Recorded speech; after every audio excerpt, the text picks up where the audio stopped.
Good morning. Last video मैंने आप लोगों को सेंटेंस के काइंड के बारे में बताया था जो आप स्क्रीन पर देख रहे हैं। आज हम लोगों को समझना है सेंटेंस के स्ट्रक्चर के हिसाब से काइंड के बारे में। तो स्ट्रक्चर के हिसाब से सेंटेंस का जो है 4 काइंड होता है। पहला कहलाता है पॉजिटिव सेंटेंस, दूसरा पॉजिटिव क्वेश्चन, तीसरा नेगेटिव सेंटेंस और चौथा नेगेटिव क्वेश्चन।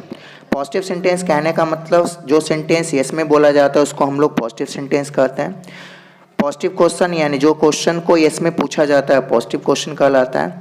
नेगेटिव सेंटेंस यानी जो सेंटेंस हम नो में बोलते हैं उसको नेगेटिव सेंटेंस। और नेगेटिव क्वेश्चन कहने का मतलब जो क्वेश्चन को नेगेटिव में पूछा जाता है या नो में पूछा जाता है उसको नेगेटिव क्वेश्चन कहते हैं। यहाँ पर हम लोगों को स्ट्रक्चर के बारे में समझना है। तो पॉजिटिव सेंटेंस यानी सब्जेक्ट के बाद अगर हम लोग वर्ब रखते हैं तो वो पॉजिटिव सेंटेंस का स्ट्रक्चर होता है। उसी वर्ब में से हेल्पिंग वर्ब अगर बाहर कर दे उसके बाद सब्जेक्ट लिख देते हैं तो वो पॉजिटिव क्वेश्चन। सब्जेक्ट के बाद हेल्पिंग वर्ब के साथ नॉट फॉर्म लिख देते हैं तो नेगेटिव सेंटेंस, और उसी हेल्पिंग वर्ब के नॉट फॉर्म को आगे कर दे तो वो नेगेटिव क्वेश्चन कहलाता है। हम लोगों को शॉर्ट फॉर्म या कॉन्ट्रैक्टेड फॉर्म के बारे में जानना है। तो हम लोग जानते हैं कि 24 हेल्पिंग वर्ब है और 24 का हम लोगों को शॉर्ट फॉर्म समझना है, जिसमें हम लोगों को 3 याद करना है, बाकी ऑटोमेटिक याद हो जाएगा।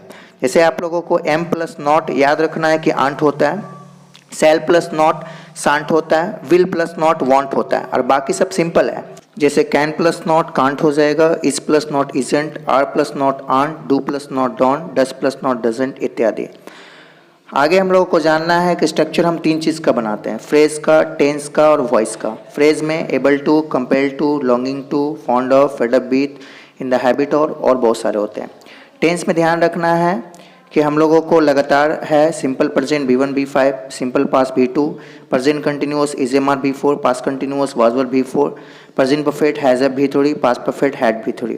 हम लोग को करना क्या होता है कि हम लोग जानते हैं सेंटेंस का स्ट्रक्चर होता है subject plus verb plus object.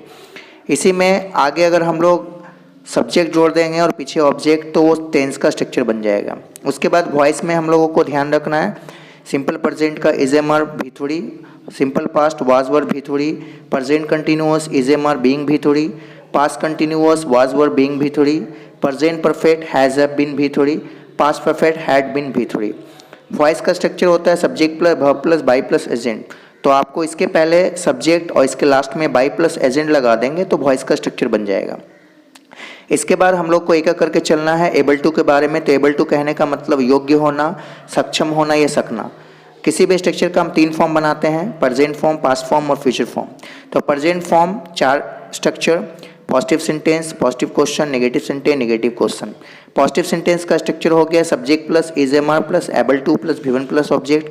Positive question का उसी इज-एम-आर को आगे निकाल देते हैं, is am are plus subject plus able to plus V1 plus object. Negative sentence subject plus isn't aren't plus able to plus V1 plus object. और negative question isn't aren't plus subject plus able to plus V1 plus object. दूसरा जो है past form के बारे में हम लोग को समझना है। तो पास्ट फॉर्म में जहाँ पर इज-एम-आर लगाए हैं वहाँ पर हम वाज वर लगाएंगे। तो subject plus was were plus able to plus V1 plus object, was were plus subject plus able to plus V1 plus object, subject plus वजन 1 plus able to plus V1 plus object, और वजन 1 plus subject plus able to plus V1 plus object. Future form के बारे में बात करें तो future form में हम लोग सेल्फ प्लस विल के बाद बी लगा देंगे तो स्ट्रक्चर बन जाएगा। तो फ्यूचर फॉर्म में हो जाएगा positive sentence subject plus shall oblique will plus be plus able to plus V1 plus object. Positive question shall और विल को आगे कर देंगे, shall will plus subject plus be plus able to plus V1 plus object. Negative sentence subject plus shan't oblique won't plus be plus able to plus V1 plus object. और negative question shan't oblique won't plus subject plus be plus able to plus V1 plus object. एक example ले लेते हैं, जैसे हम लोग अंग्रेजी बोलने में सक्षम हैं या बोलने के योग्य हैं या बोल सकते हैं। तो we are able to speak English, are we able to speak English, we aren't able to speak English और aren't we able to speak English. कुछ एक्सरसाइज मैंने आप लोगों को दे दिया है जो आप लोग घर पे थोड़ा प्रैक्टिस करोगे। और सबसे बड़ी बात इसमें प्रैक्टिस करने का है कि अगर आप चारों फॉर्म को प्रैक्टिस करते हो और वो आपके टंग पर आ जाता है तो उससे आप लोग को कंप्रिहेंशन करने में काफ़ी ज़्यादा मदद मिलती है। और साथ ही साथ अगर हम आगे स्पीकिंग के लिए भी बात करेंगे तो इन सब स्ट्रक्चर पर अगर हम सेंटेंस को लगातार बोलते रहते हैं तो हमारा माइंड एक्टिवेट होता है स्पीकिंग करने के लिए और हम कुछ सेंटेंस अंग्रेजी में बोल पाते हैं। हमारा जो नेक्स्ट स्ट्रक्चर है वो कंपेल टू। तो कंपेयर टू में हम लोग जहाँ पर एबल टू लगा रहे थे वहाँ कंपेयर टू लगाएंगे। तो प्रेजेंट फॉर्म का हो गया positive sentence subject plus is am are plus compare to plus V plus object. Positive question is am are plus subject plus compare to plus V one plus object.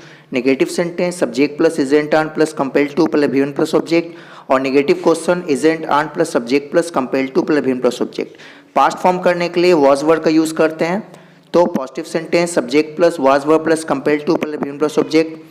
Positive question subject was were plus subject plus compare to plus V one plus object. Negative sentence subject plus wasn't वन plus compare to plus V one plus object. और negative question wasn't वन plus subject plus compare to plus V one plus object. Future form में हम लोग शैल will plus be का use करेंगे।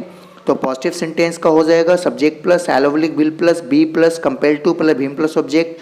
Positive question shall will plus subject plus be plus compare to plus V one plus object. Negative sentence subject plus shan't oblique won't plus be plus compare to plus V one plus object. और negative question shan't oblique won't plus subject plus be plus compare to plus V one plus object. एक example ले लेते हैं, जैसे हम लोग झूठ बोलने के लिए मजबूर हैं। तो we are compare to tell a lie, are we compare to tell a lie, we aren't compare to tell a lie और aren't we compare to tell a lie. उसके बाद हम लोग यहाँ पर कुछ एग्जाम्पल लिए हैं जिसको आप एक्सरसाइज के रूप में करेंगे और चार फॉर्म को उसी तरह से लिख करके बोलने का ट्राई करेंगे ताकि ये सेंटेंस आपके दिमाग में आ जाए और इस तरह का सेंटेंस कभी भी आपको लाइफ में बोलना हो तो आप आराम से बोल पाएँ। इस वीडियो में इतना तक ही। आगे के वीडियो में मैं आप लोगों को जितने भी स्ट्रक्चर्स हैं उसके डिटेल के बारे में एक एक करके बतलाऊँगा। Thanks a lot and keep on watching me.